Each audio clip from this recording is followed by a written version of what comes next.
1942. A Japanese fleet drops anchor off the island of Java, and in a single afternoon, the United States loses its medicine cabinet. Not a battle, a monopoly. One island in the Dutch East Indies grew almost every ounce of the world's supply of the one drug on Earth that could stop malaria. When Japan seized it, they didn't just take territory, they took the health of every American soldier about to be shipped into the Pacific. Within a year, malaria would put more US troops in hospital beds than Japanese bullets ever did. Roughly 500,000 American men. And the thing that could have saved them was a strip of tree bark most Americans had never heard of. You've had it in your mouth. It's in your refrigerator right now. This is where it begins. Start on the eastern slopes of the Andes, in the cloud forest that runs from Colombia, down through Peru, into Bolivia. Not the dry postcard Andes, the wet side, the side where the mountains climb past 10,000 feet, and a permanent grey mist hangs in the trees so thick you can taste the water in the air. Somewhere in that mist grows an unremarkable evergreen with pink-white flowers. Peel a strip off the trunk and the inner bark is a deep reddish brown, and if you put a sliver of it on your tongue, the bitterness hits like a slap. Not sour, not sharp, a flat, metallic, punishing bitter that coats the back of your throat and stays there. That bark is the fever tree, and hidden inside it is a molecule that would go on to redraw the map of the world. The people of the Andes were reading these forests for thousands of years before there was a United States for anyone to read them to. Long before the Spanish, the Quechua and Aymara knew this bark. They called the tree quina, which simply meant bark, the most precious substance in the coming pharmaceutical world, and its original name just meant the outside of a tree. Here's the part the tidy version leaves out. You've probably heard that ancient Andean healers used this bark for centuries to cure malaria. That story is almost certainly wrong. Malaria most likely wasn't even in the Americas before Columbus. Europeans and the enslaved Africans they trafficked across the Atlantic brought it with them. There was no ancient malaria here for an ancient cure to fix. The earliest Spanish accounts of the bark from the 1570s describe people using it for stomach trouble and shivering, not fever. The truth is stranger and more human than the legend. Somebody took a bitter bark that indigenous people already knew, aimed it at a brand new imported disease, and it worked. A collision of old knowledge and new suffering. And knowing which bark to strip was a genuine art. The men who hunted it, the cascarilleros, could walk into a forest of nearly identical trees and tell the rich ones from the worthless ones by sight. One bark hunter you'll meet later could reportedly identify at least 29 different kinds of cinchona tree on sight alone. Modern chemistry needs a lab to do what these men did with their eyes and their tongue. That skill is gone now. Nobody carries it anymore. Hold on to that image, a bitter red bark in a freezing cloud forest, guarded by knowledge no textbook ever recorded, because it's about to leave the mountains and never come back the same way. In the 1630s, Jesuit priests carried the bark out of Peru and back to Rome. Rome had a malaria problem. The marshes around the city bred mosquitoes, and Roman fever killed popes, pilgrims, and cardinals without discrimination. So when a powder made from Peruvian bark started curing the fevers of the Vatican marshes, it should have been the most celebrated medicine in Europe. It wasn't, because it came from Catholics. They called it Jesuit's bark, Jesuit's powder. In Protestant England, some people called it the Popish powder and refused to touch it, convinced it was a Catholic plot to poison good Protestants.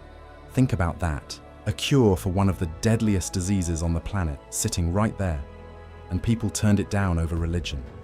The most famous casualty of that prejudice may have been Oliver Cromwell, the man who ruled England after they cut off the king's head. Cromwell reportedly refused the Jesuits' bark out of religious contempt. In 1658, he died of malarial fever. He had the cure available and chose to die rather than take Catholic medicine. This decision seemed small at the time. It was not, because the pattern that killed Cromwell, a working remedy pushed aside for reasons that had nothing to do with whether it worked, is the exact pattern that runs through this entire story. all the way to a warning label the US government would slap on a bottle 355 years later. Slowly, results won. A fever doesn't care about your theology. By the late 1600s, an English con man named Robert Talbot was curing royalty across Europe with a secret remedy he refused to explain. He cured the King of England. He cured the son of the King of France. He sold the secret to the French crown for a fortune and a title. And only after he died did everyone learn the secret was the same Jesuit bark they'd been sneering at. Even the cure had to be smuggled in disguise. Then, in 1820, two French chemists named Pelletier and Caventou did the thing that changed everything. They cracked the bark open and pulled out the active ingredient in pure form, a pale, crystalline powder. They named it quinine. Now you didn't need to guess how strong a batch of bark was. You could measure a dose. You could standardize it. You could turn a folk remedy into a pharmaceutical. And the second you can standardize something and sell it by the milligram, you've created a prize worth killing for. Before we go further, if you're new here, this channel covers the hidden histories behind the things that shape the world. Real stories, real numbers, no filler. New video every week. Hit subscribe so you don't miss it. And drop a comment telling me where you're watching from. Whether you're in Texas, New York, or somewhere in between, I always want to know. Here's the problem the cure created. The fever tree only grew in South America. Peru and Bolivia knew exactly what they were sitting on, and they guarded it like a national treasure because it was one. They banned the export of cinchona seeds. Strip the bark, sell the bark, get rich off the bark. But the living tree stays home. For a while it held, and then greed and empire did what greed and empire always do. The wild trees were being stripped to death. After the region broke free from Spain, the old Jesuit rule of planting 5 trees for every one cut got thrown out, and harvesters just took and took. Whole forests of fever trees vanished. Europe watched its only malaria cure heading toward extinction and panicked. So the British and the Dutch sent men to steal the trees. The one who mattered was an Englishman named Charles Ledger, a wool trader, an alpaca dealer, a hustler always one deal away from broke. Ledger had a Bolivian bark hunter working for him, an Aymara man named Manuel Incra Mamani, and Mamani knew something almost nobody else did. Where the richest trees grew, the ones loaded with quinine. For 4 straight years, frost destroyed every batch of seeds Mamani tried to collect from those high, rare trees. He waited. In 1865, he finally got them. A few pounds of seed from cinchona so potent it would rewrite the global economy. Ledger shipped the seeds to London and offered them to the British government first. Britain said no. They'd already gotten their own cinchona seeds and didn't see the point, so Ledger sold them to the Dutch instead, for almost nothing. That was the moment the whole game tipped. The Dutch planted Mamani's seeds on the island of Java, in their colony in modern Indonesia, and the trees exploded with quinine, bark testing around 11 to 13% quinine, when the ordinary stuff ran under 3%. The Dutch had just acquired the most valuable tree on the planet because the British couldn't be bothered to open the package. Java is a single island smaller than the state of Florida. Within a couple of generations, that one island was growing about 97% of the entire world's quinine. Nearly every dose of the only malaria cure on Earth funneled through plantations on one strip of volcanic soil. And the Dutch did exactly what you do if you controlled 97% of a life-saving drug. In 1913, they built a cartel. It was headquartered in Amsterdam. It was called the Quinine Bureau, and it did one thing. It controlled how much quinine existed and what it cost.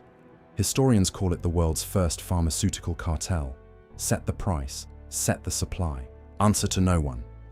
It's the same playbook you'd recognize today from any drug company that's the only game in town. The insulin pattern, the EpiPen pattern. Except it was running a full century ago, from a colonial office on the backs of an entire continent that had been robbed of its own tree. And the man who found that tree, Manuel Incra Mamani, never saw a dime of it. In 1871, Mamani went back into the forest to collect more of the precious seed. Local officials caught him. They knew what he'd done, that he'd handed the region's one great treasure to foreigners. and they considered him a traitor. They arrested him. They beat him so badly that he died soon after they let him go. The tree got named Cinchona legeriana, after Ledger, the trader. The man who actually knew where it grew, who waited 4 years in the frost, who died for it. His name is on nothing. Ledger himself died broke in 1905, bitter to the end, writing that inventors are always the ones who lose. That's the human flaw under the miracle drug, and it doesn't stop with one man. Somebody had to work the plantations. On Java, the Dutch ran their cinchona estates on colonial labor, local workers stripping bark, hauling it, drying it, for wages that flowed the wealth in exactly one direction, back to Amsterdam. The pattern was the same one that had already played out in the Andes, where indigenous bark hunters did the deadly forest work, and European traders took the profit. And this is the part that should land for an American watching this. That quinine wasn't staying in the Andes or in Amsterdam. It was going out to the entire colonial world, including to the United States, where malaria was tearing through the American South. Quinine was one of the very first things the Continental Congress spent money on. Around 1775, the young American government bought a supply of it to protect George Washington's troops, who were getting chewed up by malaria in the field. The United States was, from its literal first year, dependent on this bark. Quick question, and I actually want your answer. How much quinine do you think you've swallowed this year without even knowing it? Not as medicine, just in the course of a normal American week. Drop your guess in the comments. I'll tell you the real number before this is over, and most people are way off. For now, hold this fact. For almost 300 years, from the day it reached Europe until World War I, quinine was the only thing on Earth that reliably worked against malaria. Not one of several options, the only one. A single molecule from a single tree controlled by a single cartel on a single island. And any American general could see the obvious, terrifying flaw in that. If you ever lost that island, you lost everything. In 1942, the United States lost that island. Japan swept through the Pacific after Pearl Harbor and took the Dutch East Indies, Java included. In one stroke, the Allies were cut off from about 90% of the world's quinine. The rest of the supply, the processing plants back in the Netherlands, had already fallen to the Nazis. America was about to fight a war across the most malarial real estate on the planet, and its medicine cabinet was in enemy hands. The result was a slaughter that had nothing to do with combat. On Guadalcanal, more than 80% of the 1st Marine Division was hospitalized with malaria. An entire elite division taken off the board, not by the Japanese, but by mosquitoes. Across the Pacific in those first years, malaria caused several times more casualties than enemy fire. General MacArthur reportedly complained that for every division he had fighting, he had a 2nd division sick in the hospital and a 3rd recovering. He wasn't losing to Japan. He was losing to a parasite. Picture one American kid in a foxhole on that island, soaked, shaking so hard from fever chills his teeth are chattering in 90-degree heat. His skin is turning yellow, not from the disease, but from the emergency drug the army was handing out to replace the quinine they no longer had. And his buddies won't take the yellow pills, because a rumor is going around that they make you sterile. So they skip the dose, and they get sick too. The desperation ran so deep that when the Japanese closed in on the Philippines, an American officer named Colonel Arthur Fisher reportedly flew out on one of the last planes with a tin can full of cinchona seeds in his lap, a Hail Mary to start new plantations in Latin America. The US sent whole expeditions back into the Andes, the tree's original home, to scrape together bark the old way. And out of that panic came the pivot that this entire story has been building toward.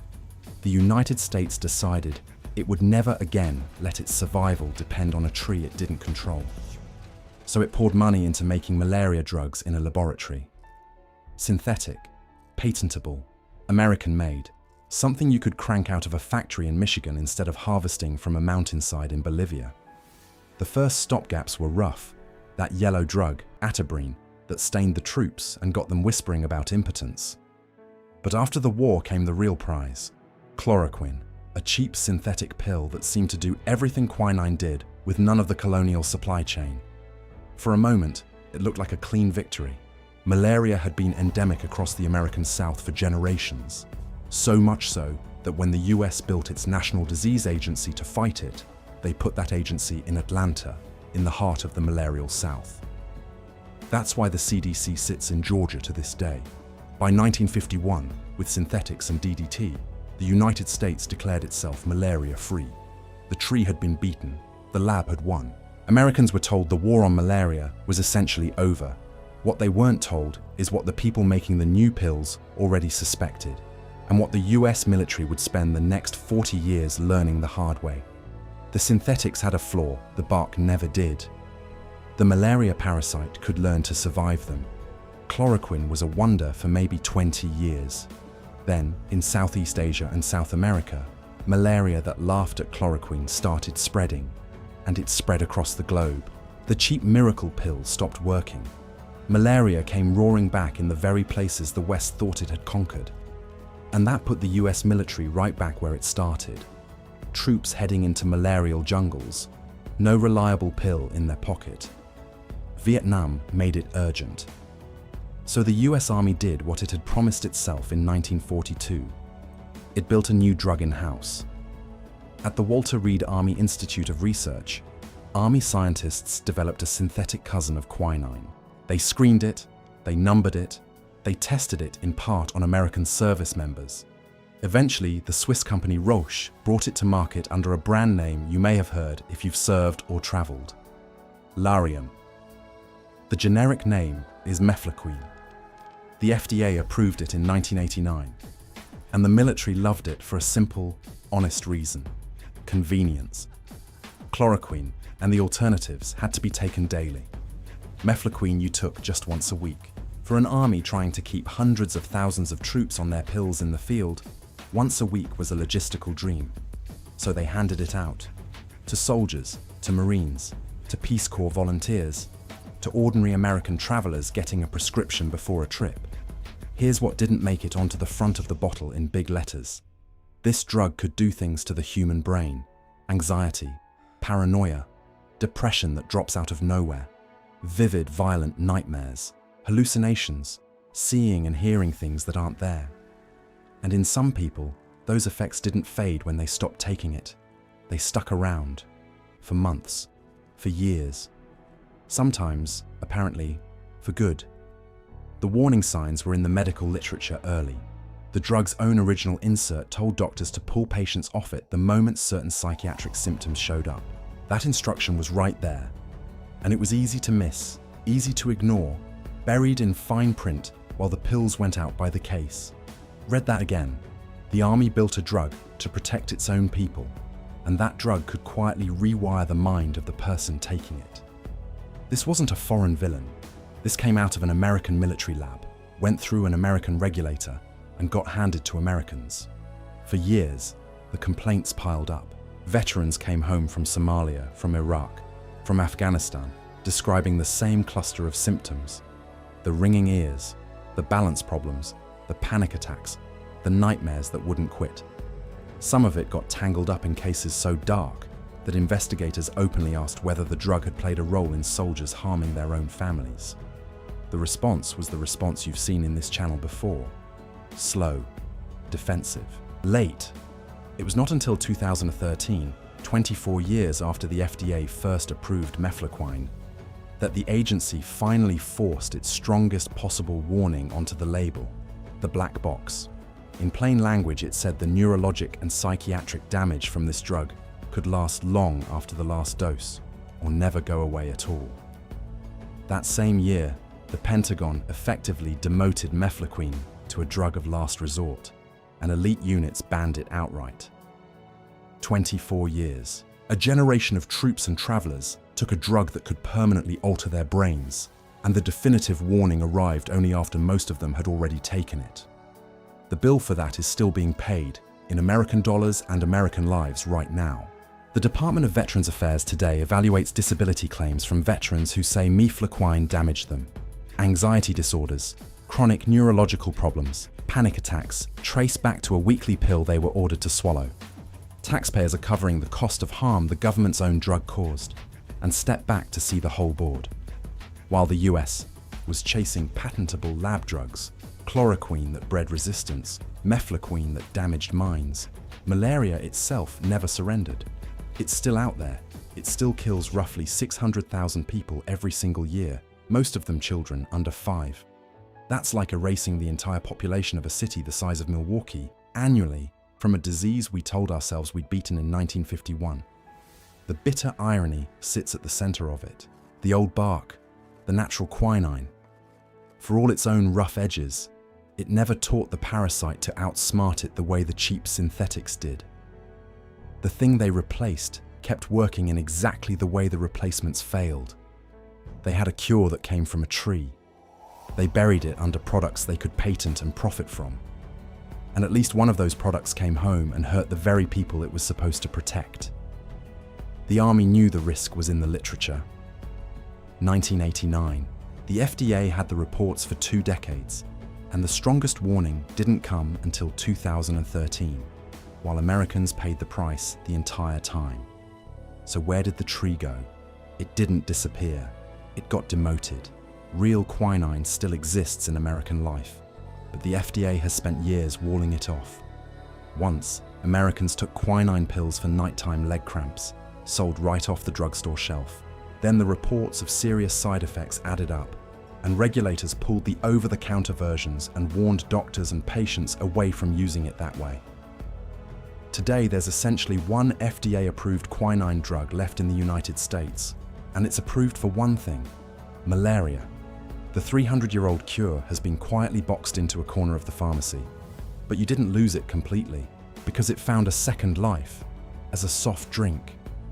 Walk into any Walmart, any Costco, any CVS in America, and go to the mixers.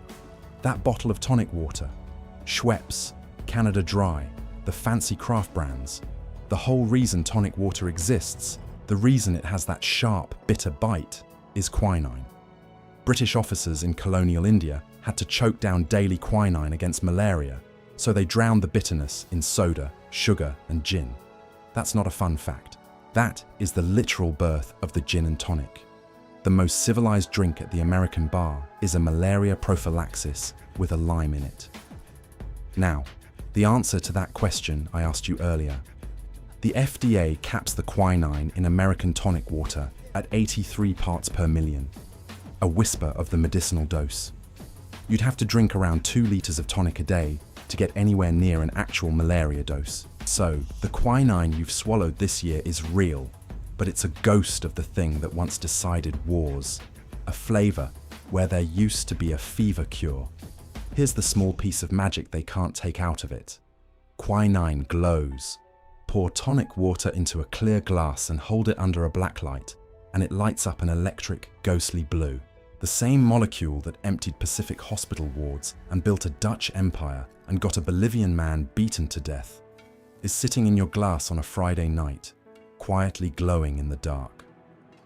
Slow down for a second, because this is the part worth sitting with. This one bark tells you how the modern world actually got built. Somebody in the Andes knew something real. Somebody with more power took it, renamed it after themselves, and left the person who knew it with nothing. Somebody built a monopoly on it. And when the natural thing became inconvenient to control, the people in charge replaced it with something they could own outright, and told you the replacement was progress, even when the replacement was worse. America runs on that trade. The convenient product over the honest one. The thing you can patent over the thing that grows free on a mountain. The version that's easier to sell over the version that actually works. How many things in your life right now were built on a decision somebody made in a boardroom, or a lab, or a colonial office that you never got to vote on? A decision that traded your well-being for someone else's margin and got wrapped in the word better. Sit with that one. There's no clean answer. Have you ever taken a drug or drunk something without knowing the real history buried inside it? Drop it in the comments. I read every single one. If this is the kind of story you want more of, the real history behind the things that run your life, subscribe. Hit the like button. It genuinely tells me to keep going deeper on stuff like this. And share this with someone who thinks they already know how the world works. Because the next time you're at a bar and someone orders a gin and tonic, you'll know the truth glowing in the bottom of that glass. It started as a bitter bark in a freezing cloud forest, guarded by men who died for it.